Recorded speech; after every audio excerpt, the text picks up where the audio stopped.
السلام علیکم، کیسے ہیں پیارے پیارے دوستوں؟ Welcome to my channel drawing versus story. آج میں آپ کے لیے ڈرائنگ کروں گی ایک اورنج جوس گلاس کی۔ پہلے ہم گلاس ڈرا کریں گے، پھر ہم اس میں کلر کریں گے اور اس کے ساتھ ساتھ میں آپ کو سناؤں گی ایک اسٹوری جس کا نام ہے ویران گھر۔ تو چلیے اپنی اسٹوری شروع کرتے ہیں۔ ایک دفعہ کا ذکر ہے کہ کچھ بچے اپنی گلی میں کھیل کھیل رہے تھے۔ کچھ بچے فٹ بال کے ساتھ کھیل رہے تھے اور کچھ بچے بیٹ بال کے ساتھ کھیل رہے تھے۔ 3 بچے فٹ بال کے ساتھ کھیل رہے تھے اور ان کو کھیلنے میں بہت مزہ آ رہا تھا، لیکن وہ تھوڑا دھیان سے کھیل رہے تھے تاکہ ان کے زور سے کک کرنے سے فٹ بال کی وجہ سے کہیں گھروں کی کھڑکیاں یا شیشے نہ ٹوٹ جائیں۔ ان 3 بچوں میں ایک لڑکی کا نام تھا سمیرہ، دوسری کا نام تھا ناہید اور ان کے ساتھ ان کا ایک بھائی کھیل رہا تھا جس کا نام تھا اصغر۔ تینوں بچے مل کر بہت انجوائے کر رہے تھے۔ کھیلتے کھیلتے اصغر نے فٹ بال کو اچانک زور سے کک مارا جس کی وجہ سے فٹ بال اڑتا ہوا ایک گھر میں جا گرا۔ وہ تینوں بہت پریشان ہو گئے۔ رمشا نے سمیرہ سے کہا، یہ گھر تو کافی عرصے سے بند ہے، اب اپنا فٹ بال یہاں سے کیسے لیں گے؟ اور اس کا تو دروازہ بند ہے، یہاں پہ تو کوئی رہتا بھی نہیں ہے۔ کوئی اگر رہتا تو ہم دروازہ بجا کر ان سے اپنا فٹ بال واپس لے لیتے، لیکن اب ہم کیسے فٹ بال واپس لیں گے؟ تو سمیرہ نے کہا، پریشان مت ہو ناہید، ہم اصغر سے کہیں گے کہ وہ گھر کی دیوار کو پھیلا کر اندر جائے اور اپنا فٹ بال ڈھونڈ کر لے آئے، سمپل۔ اتنی سی بات ہے، لیکن ناہید کو فکر ہونے لگی۔ اصغر ناہید کا بھائی تھا۔ اس نے کہا، نہیں، اصغر ابھی چھوٹا ہے، کہیں وہ گر نہ جائے، اور یہ گھر تو پتہ نہیں کب سے بند ہے، اندر اس سے کوئی نقصان نہ ہو جائے، اور میری ماما کہتی ہیں کہ جو گھر کافی عرصے سے بند ہوں ان کے اندر جن رہنے آ جاتے ہیں۔ یہ بات سن کر سمیرہ نے کہا، ارے نہیں تم پریشان مت ہو، ایسا کچھ نہیں ہوگا، دن کا وقت ہے اور ہم دونوں اصغر کو دیکھتی رہیں گی جب تک اصغر واپس نہیں آ جاتا۔ تو انہوں نے فیصلہ کیا، چلو ٹھیک ہے۔ تو پھر انہوں نے اصغر سے بات کی، اصغر بھی مان گیا۔ دونوں لڑکیوں نے اصغر کو اپنے ہاتھوں سے اٹھا کر گھر کی دیوار کے اوپر چڑھایا۔ جب اصغر نے دوسری طرف دیکھا تو اس نے کہا، پریشان ہونے کی بات نہیں، نیچے کافی گھاس ہے، میں آسانی سے چھلانگ لگا لوں گا اور مجھے چوٹ بھی نہیں لگے گی۔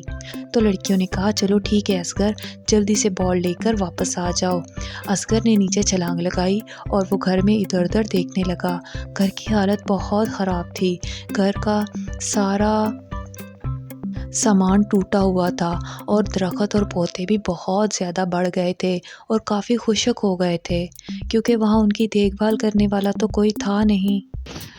خیر، اصغر اپنا فٹ بال تلاش کرنے لگا۔ اس نے باہر گارڈن میں دیکھا، اس کو کہیں نہیں ملا۔ اس نے دیکھا کہ سامنے ایک بڑا سا کمرہ ہے جس کا دروازہ کھلا ہوا ہے اور اسی کمرے کے اندر اس کو اپنا فٹ بال نظر آیا۔ تو اصغر نے آواز دے کر ناہید اور سمیرہ سے کہا کہ فٹ بال تو گھر کے ایک کمرے میں ہے اور وہاں بہت اندھیرا ہے اور مجھے بہت ڈر لگ رہا ہے۔ لیکن سمیرہ نے اور ناہید نے اس کو ہمت دلاتے ہوئے کہا، تم پریشان مت ہو اصغر، تم بھاگ کر جاؤ اور فٹ بال اٹھا کر لے آؤ۔ تو اصغر نے ہمت کرتے ہوئے چلنا شروع کیا۔ چلتے چلتے وہ اس کمرے کے پاس پہنچ گیا۔ اس نے اندر جھانک کر دیکھا تو اس کو اندر کوئی نظر نہیں آیا۔ خیر، اس نے ہمت کی اور آگے جا کر اپنا فٹ بال اٹھا لیا۔ فٹ بال اٹھانے کے بعد جب وہ مڑا تو اس نے دیکھا کہ کمرے کا دروازہ بند ہو چکا ہے اور کمرے میں مکمل اندھیرا ہے اور اس کو کچھ بھی نظر نہیں آ رہا۔ اتنے میں باہر سمیرہ اور ناہید کھڑی تھی، ان کو زور زور سے اصغر کے چیخنے کی آوازیں آنے لگیں۔ وہ دونوں بہت پریشان ہوئیں۔ انہوں نے پوچھا، اصغر تمہیں کیا ہوا؟ اصغر تمہیں کیا ہوا؟ لیکن اصغر کی کوئی آواز نہیں آئی۔ وہ دونوں لڑکیاں اپنے اپنے گھر گئیں اور جا کر اپنے ماما بابا کو بتایا کہ اصغر اس ویران گھر میں چلا گیا اور اب اس کے چیخنے چلانے کی آوازیں آ رہی ہیں، ہمیں سمجھ نہیں آ رہا کہ کیا ہوا ہے اصغر کے ساتھ۔ ان کی یہ باتیں سن کر وہ لوگ بہت پریشان ہوئے۔ اصغر کے ماما بابا